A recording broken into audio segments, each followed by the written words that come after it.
Hey guys, Dr. St. Jean here. Thanks for tuning in. Today we're going to talk about how you can tell if your low back pain is caused by stenosis. What is spinal stenosis? Spinal stenosis is nothing more than narrowing of certain body channels or cavities. So when we talk about our spine, we're talking about specifically your spinal canal and something called your IVFs or intervertebral foramens. They start to narrow their space.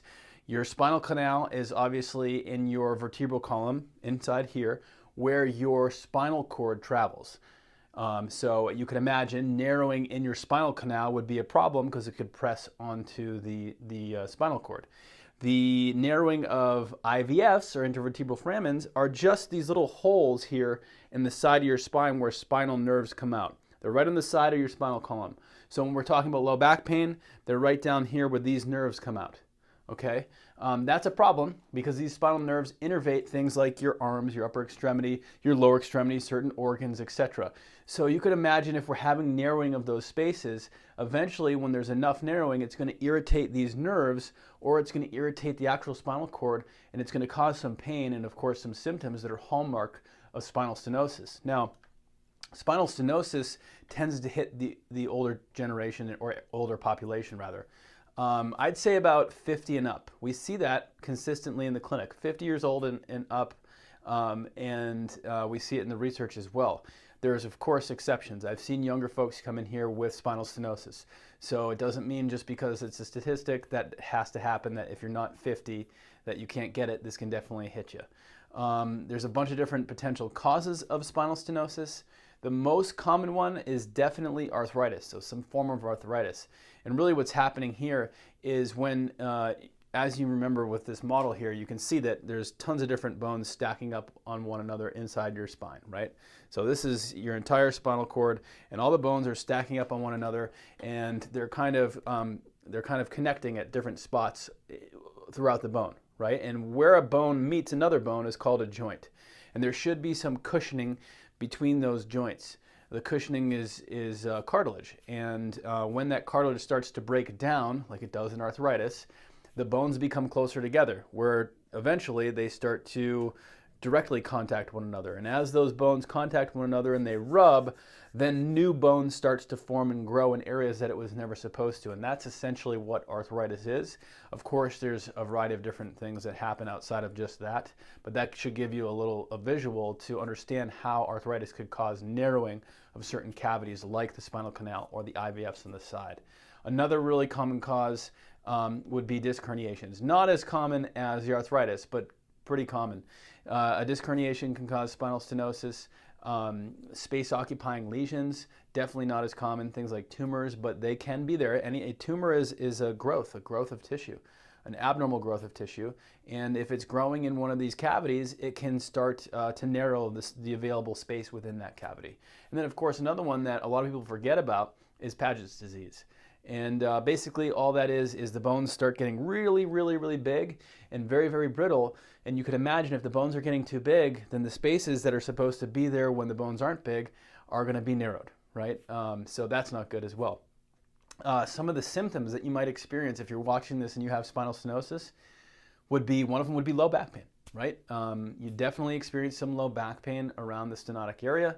You'd probably even in not even necessarily in advanced cases, but oftentimes patients that I see will come in and say they have pain going down the leg, whether that's numbness and tingling or a sharp stabbing electrical type pain.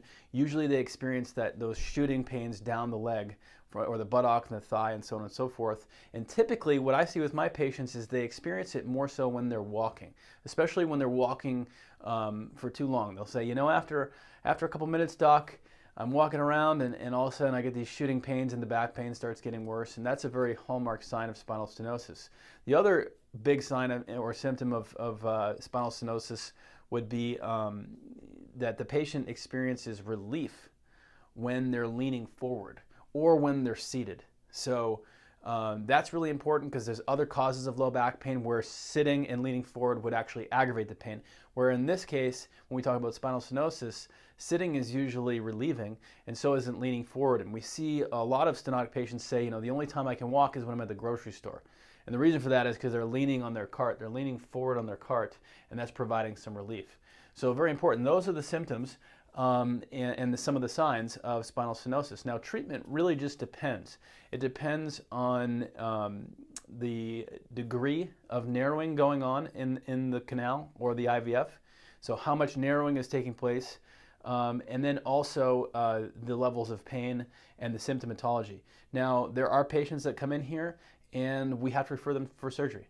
But then there's a whole bunch of other patients that come in here and they're actually eligible for some non-invasive natural type treatments that we do. It really just depends. You know, the first thing you got to do is get an exam. You got low back pain, you got to come in, get a good exam, get an evaluation, and I'll be straight up with you. I'll tell you exactly what you need. We're not in the business of keeping you around if you don't need to be, as much as we like your company. We're going to tell you what you need most. If that's surgery, then we're going to tell you. And then we'll see you after that for rehab, post-surgical rehab. If you don't need surgery, then we'll discuss the available natural options for you so you can get out of pain. And we're talking about things like therapeutic exercise, right? Or rehabilitation. We're talking about soft tissue, physiotherapies, brain-based therapies, nutrition, adjustments if necessary. There's a host of things that we can do to get you out of pain without surgery, without drugs or injections, if you're the right candidate for that. And then, of course, it just comes down to, are you going to follow recommendations, right? So lots of options for spinal stenosis patients. If you think that your low back pain is being caused by spinal stenosis, first thing you got to do is schedule an exam, whether that's with myself or someone else. That's the first step. If you want more information on spinal stenosis, we got some great videos on it and a bunch of other videos on back pain and other areas of your body that might be relevant to you. Just click our video link below to go to our video blog, and you can watch all kinds of information. If you want to work with myself and get to the root cause here and get out of pain, then go ahead and click the schedule consult link right under this video as well. This is Dr. St. Jean. I hope you found this helpful and useful. I'll see you next time. Bye-bye.